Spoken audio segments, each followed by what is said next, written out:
તો સુરતમાં વિદ્યાર્થીનીના આપઘાત કેસમાં તપાસ થઈ રહી છે। ગોડાદરા પોલીસે અકસ્માતે ગુનો નોંધી તપાસ કરી છે। ડીઈઓની ટીમે સ્કૂલમાં પહોંચી તપાસ કરી હતી। વિદ્યાર્થીની અભ્યાસમાં અનિયમિતતાને ડીઈઓનો રિપોર્ટ છે। 5 સભ્યની કમિટી બનાવવામાં આવી છે। ડીઈઓ રિપોર્ટ આવ્યો છે।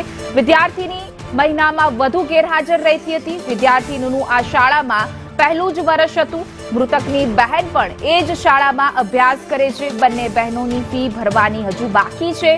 અગાઉ તે અન્ય શાળામાં અભ્યાસ કરી રહી હતી, જેને લઈને આ રિપોર્ટમાં અનેક ખુલાસા થયા છે। વિસ્તારના અંદર વિદ્યાર્થીનીના આપઘાત મામલે ડીઓની ટીમ એક્શનમાં આવી છે અને એમને સ્કૂલની વિઝિટ પણ કરી છે। હવે આપણા સાથે ડીઓ છે, આપણે એમનેથી જાણીએ એમનું શું કેવું છે।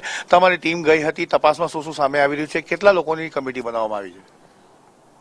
ગઈકાલે મેસેજ મળ્યા કે દીકરીએ આત્મહત્યા કરી છે આદર્શ પબ્લિક સ્કૂલ ગોડાદરા। તો એ સંદર્ભે 4 સભ્યોની ટીમ બનાવી અને સ્થળ પર વિઝિટ કરવા માટે મોકલવામાં આવી હતી।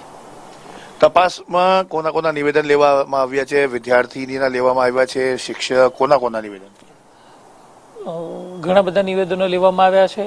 એની અંદર સંચાલક મંડળનું એટલે કે ટ્રસ્ટી જે છે એમનું નિવેદન લેવામાં આવ્યું છે, આચાર્યનું નિવેદન લીધું છે, શિક્ષક અને વિદ્યાર્થીની સાથે જે અત્યારે દીકરી હાલ જીવિત નથી એની સાથે ભણતા અન્ય વિદ્યાર્થીઓના નિવેદન લેવામાં આવ્યા છે। પ્રાથમિક રિપોર્ટમાં શું શું સામે આવે છે? ફી બાકી હતી, શું હતું? ફી તો બાકી હતી, કારણ કે આ દીકરી અગાઉ અન્ય શાળામાં ભણતી હતી, એણે અભ્યાસ છોડી દીધો હતો। ફરીવાર એના વાલીએ આ શાળાની અંદર એડમિશન લેવડાવ્યું વર્ષ 2024માં જ ઓગસ્ટ કે સપ્ટેમ્બર માસમાં લેવડાવવામાં આવ્યું હતું અને એની 2 દીકરીઓ હતી। એ પૈકીની આ દીકરી 8મા ધોરણમાં અને એક બીજી દીકરી 1લા ધોરણમાં અભ્યાસ કરે છે।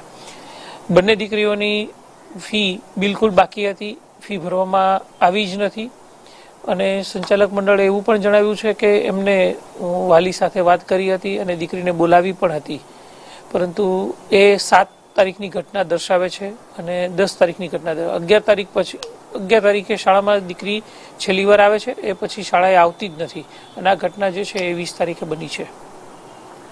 તમારી તપાસની ટીમ ગઈ છે તો તેના અંદર બીજું કંઈ બહાર આવ્યું હોય, જેમ કે એ અભ્યાસમાં કેવી હતી દીકરી, શું હતું, એવું કંઈ સામે આવ્યું?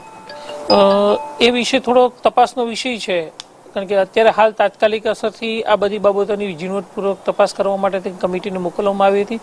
કમિટીએ પ્રાથમિક તારણોની અંદર એવું દર્શાવ્યું છે કે દીકરી 11 તારીખ પછી શાળાએ આવી જ નથી અને આ ઘટના બની છે એ સમયે એ દીકરી ઘરે જ હતી અને બીજા બધા કારણો પણ પોલીસ પણ તપાસ કરી રહી છે, એના પણ નિવેદનો આવશે। પછી એ અને અમારી કમિટીના તપાસ કમિટી ફરીવાર જશે અને તપાસ કરશે, પછી એના વિગતવાર તારણો આપશે, પછી જણાવવામાં આવશે। તો હાલ તમારી સામે છે કે ડીઓની ટીમ એક્શનમાં આવી છે, 5 સભ્યોની કમિટી બનાવવામાં આવી છે, જેમાં પ્રાથમિક તારણ એવું પણ સામે આવી રહ્યું છે કે દીકરીની સતત ગેરહાજરી વધારે સ્કૂલમાં રહેતી હતી। ફીનો મુદ્દો છે જેને લઈને પણ તપાસ ચાલી રહી છે, કારણ કે સીસીટીવીના અંદર એને એક જગ્યાએ બેસાડેલી દેખાઈ રહી છે અને સાથે જ પરિવારે સામે ગંભીર આક્ષેપ પણ કર્યા છે। કેમેરા પર્સન અજીત પટેલ સાથે આઝમ સાથે સંદેશ ન્યૂઝ, સુરત।